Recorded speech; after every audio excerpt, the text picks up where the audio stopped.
கரும்பு விவசாய சின்னம் கோரி நாம் தமிழர் கட்சி சார்பில் வழக்கு தொடரப்பட்டுள்ள நிலையில் இதுகுறித்து தேர்தல் ஆணையம் பதிலளிக்க உத்தரவானது பிறப்பிக்கப்பட்டுள்ளது. அதனை அண்மை செய்தியாக பார்க்கிறோம். விவரங்களை செய்தியாளர் கிருஷ்ணமூர்த்தி வழங்க கேட்கலாம்.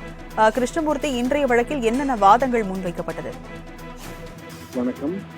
நாம் தமிழர் கட்சிக்கு கரும்பு விவசாய சின்னம் ஒதுக்க கோரி அதன் கட்சியின் தலைவர் ஒருங்கிணைப்பாளர் சீமான் உச்ச நீதிமன்றத்தில் மேல்முறையீடு மனு தாக்கல் செய்திருந்தார். ஏற்கனவே டெல்லி உயர்நீதிமன்றத்தால் தள்ளுபடி செய்யப்பட்டிருந்த நிலையில் தற்போது உச்சநீதிமன்றத்தில் அவர் தாக்கல் செய்த மேல்முறையீடு வழக்கு தலைமை நீதிபதி அமர்வில் விசாரணைக்காக எடுத்துக் கொள்ளப்பட்டது. நாடாளுமன்ற தேர்தலில் நாம் கட்சியினர் சார்பில் தமிழகம் மற்றும் புதுவையில் சுமார் 40 தொகுதிகளில் போட்டியிட தயாராக உள்ளார்கள். இந்த நிலையில் வேட்பாளரை அறிவித்து ஏற்கனவே முதல் கட்டமாக 20 வேட்பாளர்கள் அறிவிக்கப்பட்டு பல்வேறு தொகுதிகளில் தேர்தலுக்கான பணிகளையும் செய்து வருகிறார்கள். முன்பாக 2019 நாடாளுமன்ற தேர்தல், 2021 சட்டமன்ற தேர்தலில், உள்ளாட்சி தேர்தல், இந்த அனைத்து தேர்தல்களிலுமே கரும்பு விவசாய சின்னத்தை தான் முன்வைத்து நாம் தமிழர் கட்சியினர் போட்டியிட்டு ஒவ்வொரு தேர்தலிலும் வெற்றியை பிடித்து சட்டசபைக்கும் மக்களவைக்கும் செல்லவில்லை என்றாலும் வாக்கு வங்கியின் சதவீதத்தை ஒவ்வொரு முறையும் உயர்த்தி கொண்டே வந்தனர்.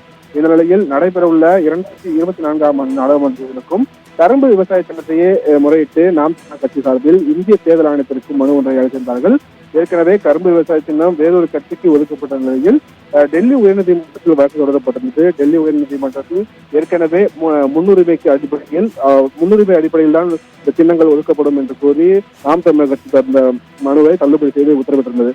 இந்த உத்தரவை தான் உச்சநீதிமன்றத்தில் நாம் தமிழர் இன்று தாக்கல் செய்யப்பட்ட மேல்முறையீடு மனுவானது உச்சநீதிமன்ற தலைமை நீதிபதி அமர்வில் விசாரணையாக எடுத்துக் கொள்ளப்பட்டது. இதில் நாம் தமிழர் கட்சியில் தொடர்ந்த இந்த வழக்கில் பதிலளிப்பதற்காக தேர்தல் ஆணையத்திற்கு உத்தரவிட்டு வழக்கின் விசாரணையும் தள்ளி வைத்திருக்கிறார்கள். விவரங்களுக்கு நன்றி கிருஷ்ணா.